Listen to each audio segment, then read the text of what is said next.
ইসরায়েলের ভূখণ্ডে প্রায় ২৫০ ক্ষেপণাস্ত্র ও ড্রোন ব্যবহার করে হামলা চালিয়েছে লেবাননের সশস্ত্র সংগঠন হিজবুল্লাহ। ২৪ নভেম্বর রাতে এই হামলা চালানো হয় বলে জানিয়েছেন ইসরায়েলের সামরিক বাহিনী। অন্যদিকে হিজবুল্লাহ জানিয়েছে এদিন ইসরায়েলের দক্ষিণাঞ্চল ও তেল আবিব লক্ষ্য করে হামলা চালিয়েছে তারা।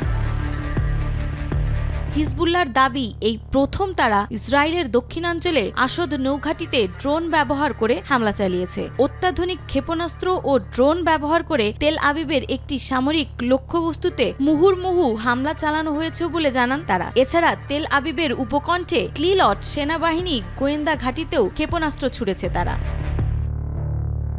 গত সপ্তাহে লেবাননের রাজধানী বৈরুতে অন্তত ৪টি ভয়াবহ হামলা চালিয়েছে ইসরায়েল। এতে মোহাম্মদ আফিফ নামে হিজবুল্লাহর এক মুখপাত্র নিহত হন। এরপর গত বুধবার এক বক্তৃতায় হিজবুল্লাহ প্রধান নাইম কাশেম বলেন, বৈরুতে ওই হামলায় জবাব তেল আবিবে হামলা চালানোর মাধ্যমে দেওয়া হবে।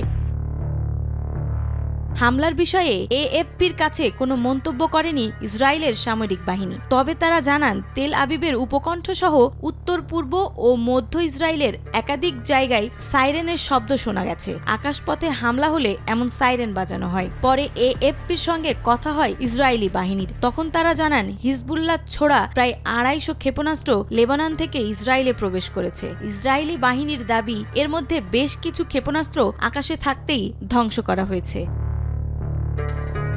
ইসরায়েল ও হিজবুল্লাহর দ্বন্দ্ব বহু পুরনো। ২০০৬ সালে একবার যুদ্ধে জড়িয়েছিল তারা। গত বছরের অক্টোবরে গাজা যুদ্ধ শুরু করার পর আবারও পাল্টাপাল্টি হামলা শুরু করে দুই পক্ষ। প্রথমে তা সীমিত পর্যায়ে থাকলেও গত সেপ্টেম্বর থেকে তীব্র আকার ধারণ করে। লেবাননের স্বাস্থ্য মন্ত্রণালয়ের দেয়া তথ্য অনুযায়ী ২০২৩ সালের অক্টোবর থেকে ইসরায়েলের হামলায় দেশটিতে অন্তত ৩,৬৭০ জন নিহত হয়েছে।